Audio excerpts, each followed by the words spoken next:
Bom dia, boa tarde, boa noite, caros ouvintes. Welcome, bem-vindos to another podcast of Portuguese with Carla. Podcast 34. I am Carla Sabala. And I am the husband, Marlon So you keep saying. People will think you're marking your territory. What? I'm mocking what? Marking Oh, I your see. territory. Well, not really now. No, because I don't know if I should be saying this really, if it's irrelevant, but you're not really the jealous type, are you? I'm not really the jealous type, no. Yeah. But Not that I don't should have make a reason scene to be sometimes, jealous. but it'd be nice. Anyway, that's out of the scope of this podcast. Right, okay. So welcome. We are going to continue from podcast 32, reason being, Carla. Because a podcast 33 was us trying or attempting to do some singing. How do you think that went? Okay. So far, I haven't seen I haven't gotten any comments, or any dislikes. Hopefully, it will remain that way. Yeah. And the number of likes will increase because it's not about, obviously, our singing voices, but about how you can use music in your favor and learn some Portuguese from it and with it. That's right. And so if you haven't listened to that one, it's a fun one if nothing else, but also very practical. And it's a good sort of game for you to get a good pronunciation in European Portuguese. So today is a follow-up of podcast 32, as you have mentioned. And in podcast 32, we had gone to a shop to get some snails for an afternoon snack. As you do. Yes, in Portugal in the summer, pretty much, I suppose. Or you just actually eat them in a cafe or wherever you get them from. So, yes, today we're going to enjoy them in a lovely home. And that's the scene for today, really. Okay, so as there's no sound effects and there's only the two of us today, let's crack on. Let us do just that. Carla, you're starting. I'm sorry. Right, that was starting. Nice. Okay, good intro. Ok. Então, vamos aproveitar esta tarde de sol e comer os caracóis no quintal? Boa ideia. Do que é que precisamos? Uma toalha de mesa, um prato fundo para as cascas, palitos e 2 copos para as cervejas. Então, enquanto tratas disso, eu vou cortar um bocado de pão às fatias. Ótimo. Mas antes de levar as coisas lá para fora, preciso de dar um jeito naquilo e passar um pano úmido na mesa e nas cadeiras. Deve estar tudo de pernas para o ar e cheio de pó. Não precisas. Eu já limpei. Quando? Ontem à tarde, quando foste ao cabeleireiro. Disseste-me que ia fazer bom tempo este fim de semana. Por isso, imaginei que a qualquer altura quisesses comer no quintal. Mas que rico homem. Obrigada. Et voilà. Yes. Okay, good. So let us translate this into English. English. Okay. Vamos lá. Right. Shall we make the most of this sunny afternoon and eat the snails in the garden? Good idea. What do we need? A kitchen towel, a bowl, toothpicks, and a bowl for the... A bowl for the shells, for the shells. Toothpicks and 2 glasses for the beers. So while you take care of that, I'm going to cut a piece of bread into slices. Great. But before I take things outside, I need to sort that out and run a wet cloth over the table and chairs. Everything, or deve estar. It must be tudo de pernas para o ar and full of dust. You don't have to. I've already cleaned it. When? Well, yesterday afternoon, while you went to the hairdressers, you told me that it was going to be good weather this weekend, so I imagined that at some point you'd want to eat in the garden. But what a lovely man. Thank you. Well, thank you, I say.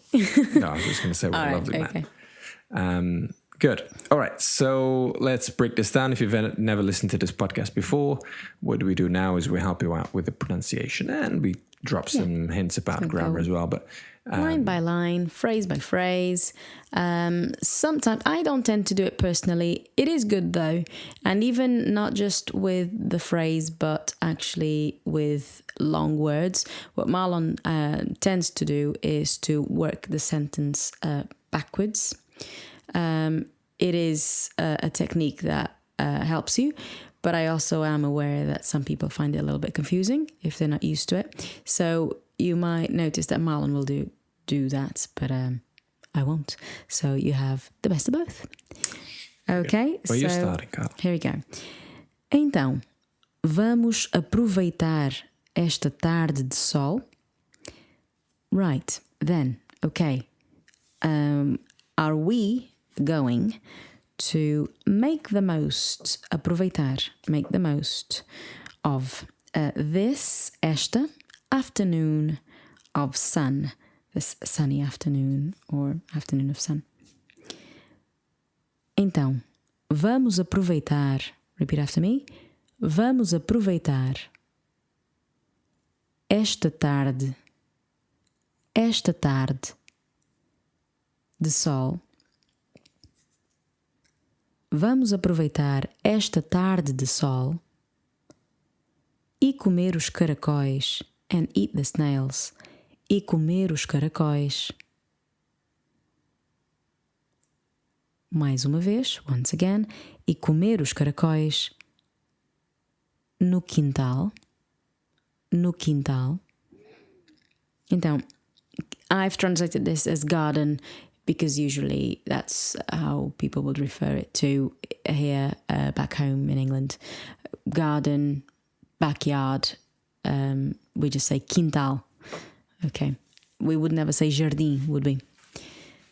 Well, I guess. Unless it's actually flowers and grass and trees and, isn't it, jardim? Yeah.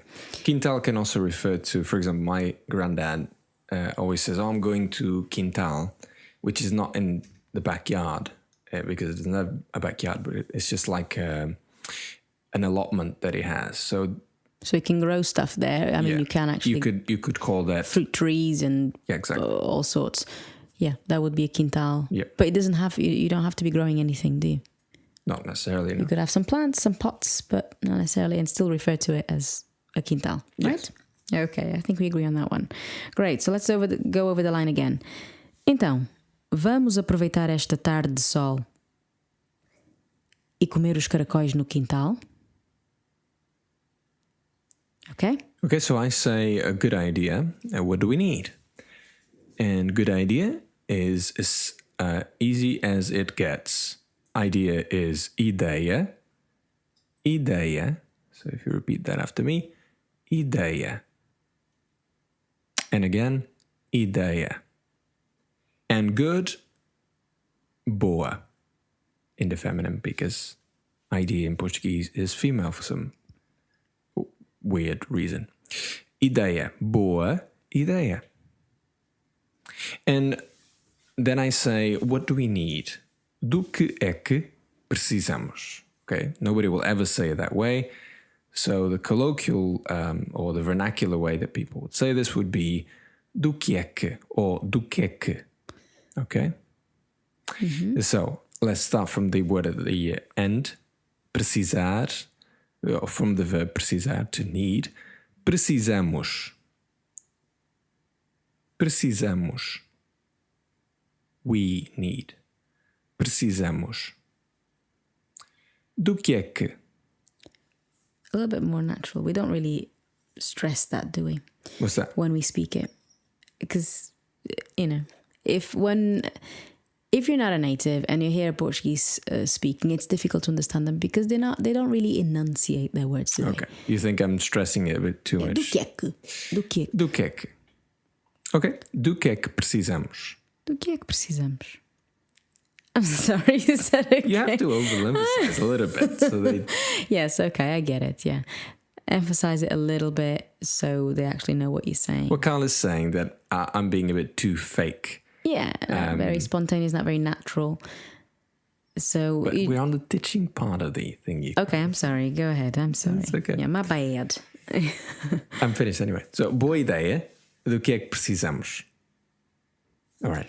So, Carla will tell me what we actually need. Okay. Uma toalha de mesa, a kitchen towel or a towel of table. Uma toalha, uma toalha de mesa. Uma toalha de mesa. Prato fundo para as cascas. That means literally a plate deep for the shells. So deep plate, a bowl. Prato fundo. Prato fundo. Para as cascas. Para as cascas. You can see that sounds slightly different when I join up the words. Para as cascas. You could take it a step further, couldn't you? Para as cascas.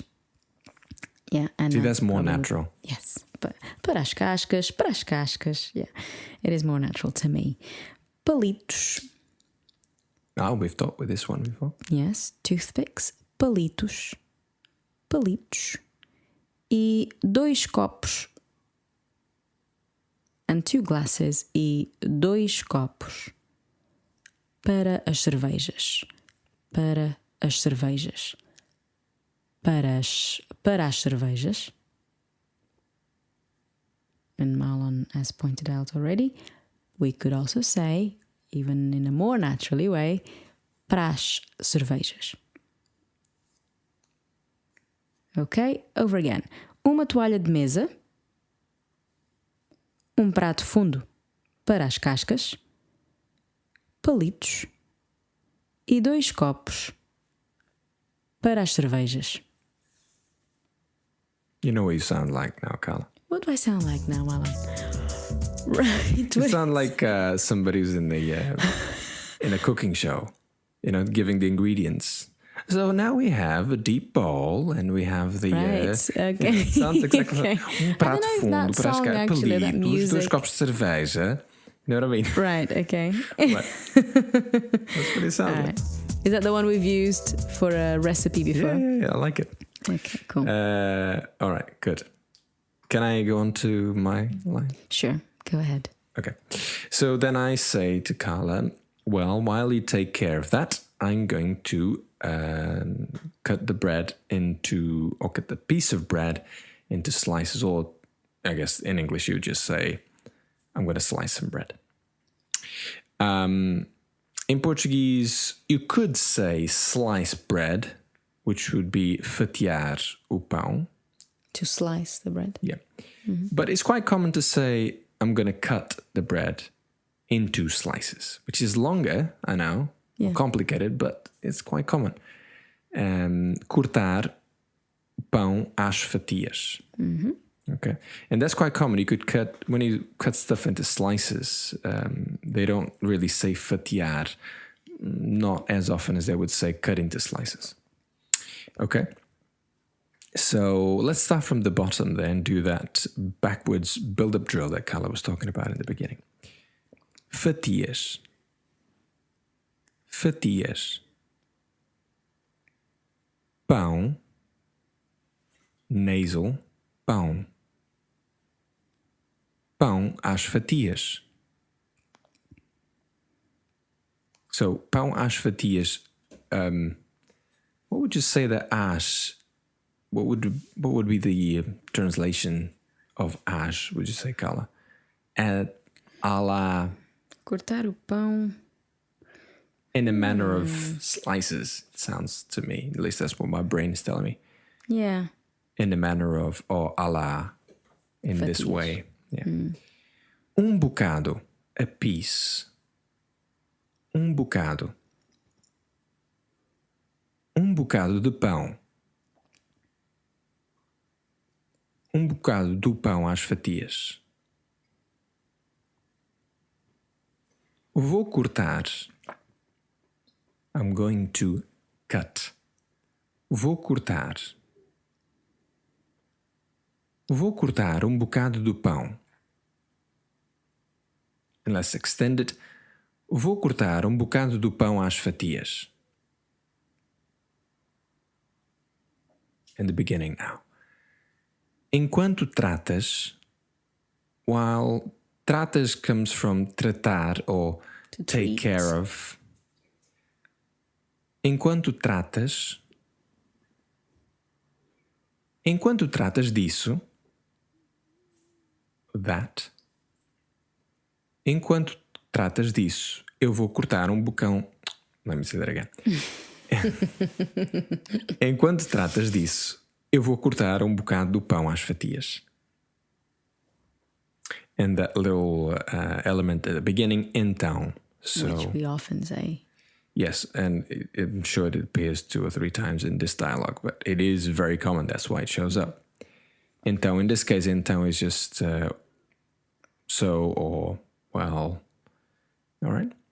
So let me say that once more, but I want you to read it at the same time as I'm saying it.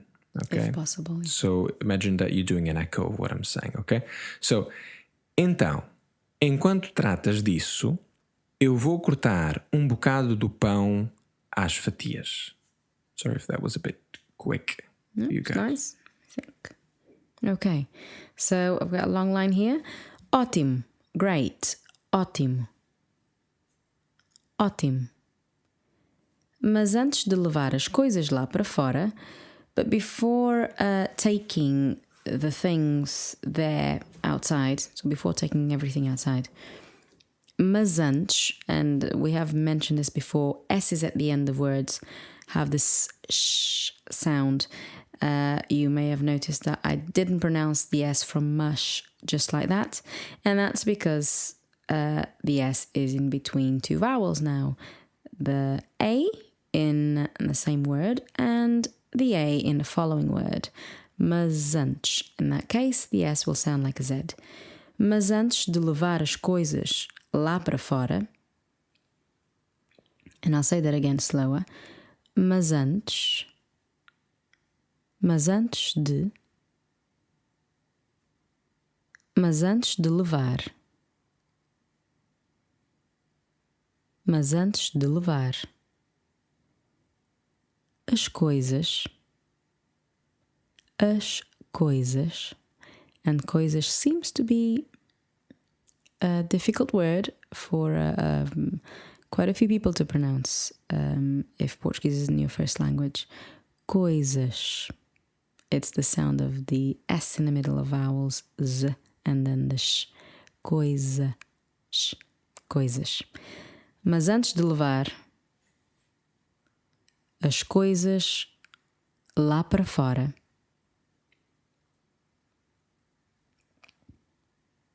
preciso de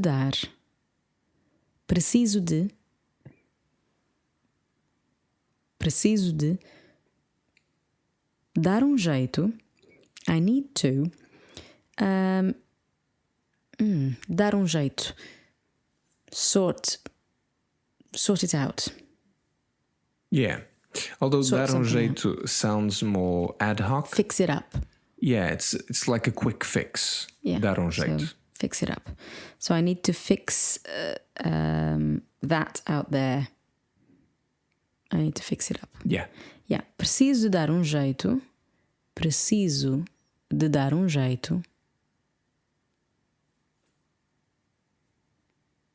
Preciso de, again, dar um jeito naquilo. In that. Combined, naquilo. Um jeito naquilo. E passar um pano úmido, and pass or go over with pano, a cloth, úmido, so wet, damp, na mesa e nas cadeiras, on the table, so go over with a wet cloth, go with a wet cloth over the tables. I can't remember how to translate this. But anyway, so I just need to wipe the tables and the chairs with a wet cloth. Passar pano. Go over with a cloth. Passar pano. Um pano úmido. Um pano úmido. Um pano úmido. Na mesa e nas cadeiras.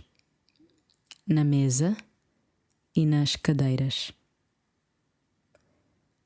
Okay. Then I say deve estar, must be, deve estar, and again, deve estar, must be, tudo de pernas para o ar. What's this? Tudo de pernas It's para o one ar. of our not in a textbook moment, Carla. De pernas para o ar. Literal meaning. With legs up in the air. The colloquial meaning. When everything is very untidy and messy. An equivalent expression in English. Upside down. And finally, give us a context.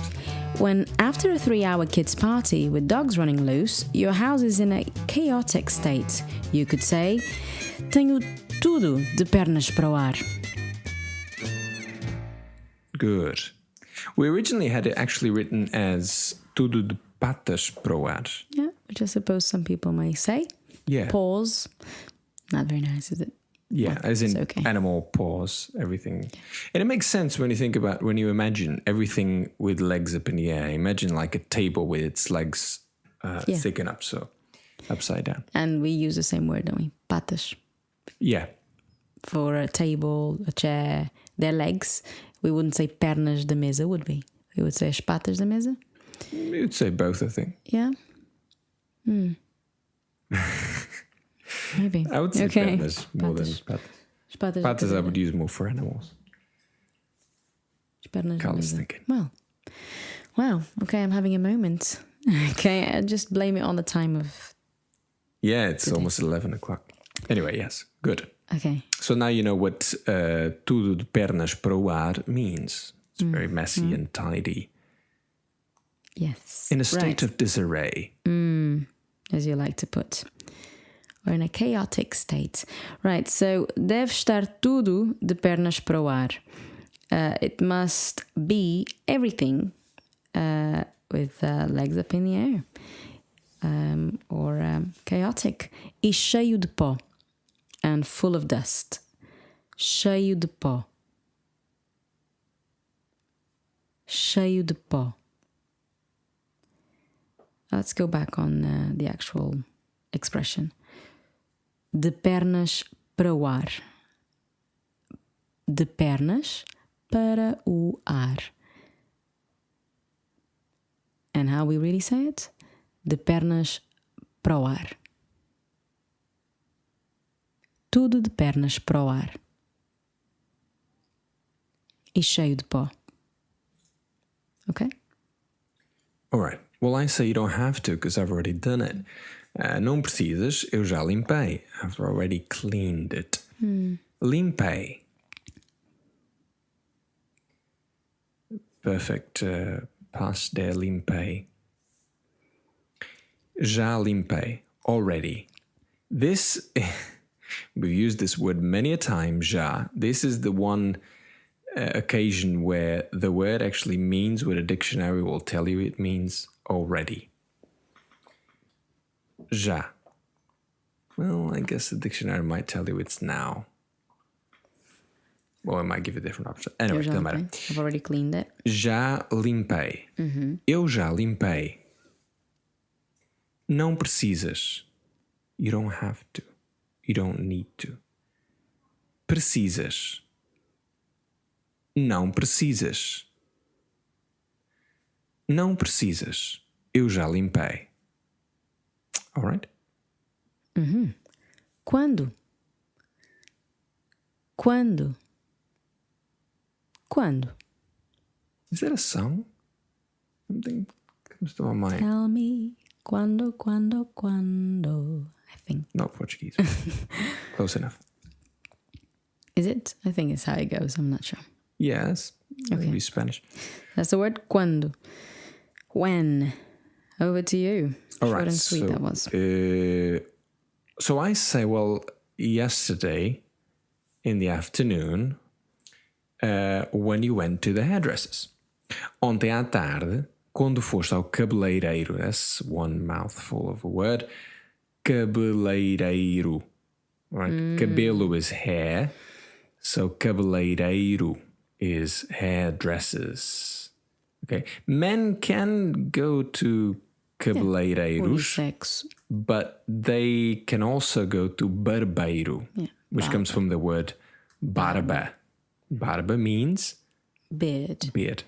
But barbeiro means barber or barber. Barbershop. Depending where you're from. I wonder if, can you think about it? Barbershop is from I'm guessing, the Latin word for barba, which must be very close. Beard, I guess beard is not so far. Anyway, that's by the by. Cabeleireiro. So this word Portuguese people would say very quickly, even though there's quite a lot of syllables there. So let's start slowly. Cabeleireiro. Cabeleireiro. Cabeleireiro. Now try and say it a bit quicker. Cabeleireiro. Anyway, just keep practicing, you'll get there. Cabeleireiro. Quando foste ao cabeleireiro? When you went to the. Foste. Quando foste? Quando foste ao cabeleireiro? Yesterday in the afternoon. Ontem à tarde. À tarde. À tarde. Ontem. Ontem à tarde. And the whole sentence. Ontem à tarde. Quando foste ao cabeleireiro. Now, the next bit, until the comma. Disseste-me que ia fazer bom tempo este fim de semana. So, you told me that there was going to be good weather this weekend. It was going to be. Fim de semana, that hyphenated three-word compound. Fim de semana. Fim de semana. Literally end of week. That's how we say weekend, end of week. Bom tempo. Good weather. Tempo, also the same word for time. Bom tempo. Bom tempo este fim de semana. This weekend. Disseste-me. You told me. Disseste-me.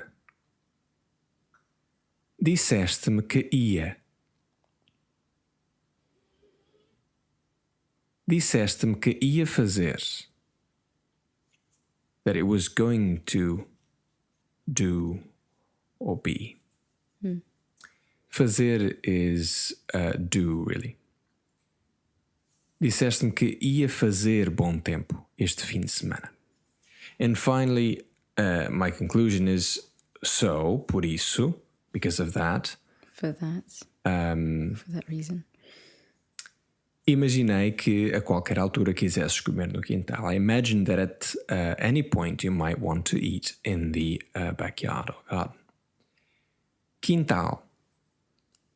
We said this one earlier. Quintal. Comer no quintal. Eat in the backyard. Comer no quintal. A qualquer altura. At any point. Altura means, well, I guess if you look in the dictionary, at least the first thing that will show up will be... As in a point in a timeline? Yeah. Although in the height. dictionary, you'll probably say height. But That's your first option, height. But yes, when somebody says, dada altura, or given, a certain particular point. time. Yeah, particular time. Mm-hmm. Ok, qualquer altura. Qualquer altura quisesses comer no quintal. Por isso imaginei. So I imagined. Imaginei. Por isso imaginei. And the whole thing. Por isso imaginei que a qualquer altura quisesses comer no quintal. So let's just look over this line of mine. And again, let's do a bit of a shadowing exercise. And if you say it at the same time as me. In 3, 2, 1. Ontem à tarde, quando foste ao cabeleireiro, disseste-me que ia fazer bom tempo este fim de semana. Por isso, imaginei que a qualquer altura quisesses comer no quintal. And if this was a tape, I would say, well done, something along those lines. So you must obviously have the words in front of you because obviously that's rather quick if, your level of Portuguese is not as advanced. And not just that, there was quite a few words to remember in a short period of time. So you have the lines in front of you when you do the shadowing. All right. Okay. So then I say, oh, what a lovely man. I mean, it happens occasionally, doesn't it, Marlon? That you get ahead and get something done and, very good. But I'll let you know. On the last few days, I've done more washing up, than you have. Very good. But then you eat more. So well done. Okay. I'm not sure if that... I think you do. Okay. So, mas que rico homem. Mas que rico homem. So rico means rich. We do tend to use adjectives describing words after the noun, after the object or the person. Homem rico, and that's when it would mean wealthy man or rich man. If it's in front, if it's first, then it might have a different meaning or just for emphasis, yeah. Yeah, it becomes almost like an expression. Itself. So rico homem, lovely man, great guy, rico homem, yeah, lovely man, good man. Mas que rico homem, but what a lovely man. Obrigada. Once again to finish it off. Mas que rico homem. Obrigada. I noticed you left there a smiley face at the end. Mm-hmm. That actually made it up to the dialogue that actually is on the website and on YouTube now. All right. Great. But there's nothing wrong with that. So, no. Voila. This is actually the first Okay. The first podcast we recorded in quite a few weeks. Because we wouldn't know this, but the last 4 podcasts we recorded in advance because we had a few days away. I think we missed a week though. Because we didn't count it, did we? Right. Anyway, we're back, and so we've been away. Is that what you were going to say? Yeah, so we've been away for a few days. That's why we recorded. Yeah. So this sounds, feels a bit strange because it's the first one in a while. Yeah. But anyway, yes, we're going to do one every week, or at least that's our goal. Right, this is it then, yeah? Let's wrap it up. Wrap it up. Carla, as usual, we will thank everyone for their comments on YouTube and on our website. And do you want to plug anything? No, yeah, thank you for the comments, the critiques, the suggestions. We'll, like I've said before, we take everything on board. We can't please every single one of you completely, so we just go with the majority, really, and with however much we're able to do. Yeah. Given the time and circumstances. Yeah. The best way to get this podcast, we mentioned before, is to subscribe via some sort of a podcast app. That's Portuguese with Carla. If you're on YouTube, you can get all the podcasts there, or at least the majority of them. There's some of the first few ones that are not there. And you'll get them delivered to YouTube as well if you subscribe to our channel. Anyway, I'm going to put the end jingle, Carla, if you want. Before you do, I'll just mention... Yes. For those who are listening and keeping on top of the podcast, obviously, you know that this is podcast 34 and you will be listening to it in June, sometime in June. For those who will hear about this later on or find out these podcasts later on, then just know that this is June 2017. And at the moment, I do one-to-one or one-on-one lessons, and at the moment I am fully booked. You are more than welcome, like many have done, to book a free session if you wish to meet me and discuss things, and that is for those who want to purchase lessons and have one-on-one lessons or one-to-one lessons. So yeah, I am happy to meet up with you, and then if you decide that purchasing lessons is the way to go, I will get back to you as soon as more availability comes up. Just thought that I'd throw that in there, even though I've been telling everyone who contacts me individually. Yeah. I guess they can always contact you and get on some sort of a waiting list, or at least if you wish to do that. I mean, if you're happy with just listening to these podcasts, great. Yeah. Okay. Very good. All right. So can I put the end jingle card? Cheerio. Okay. Ciao. Ciao, ciao.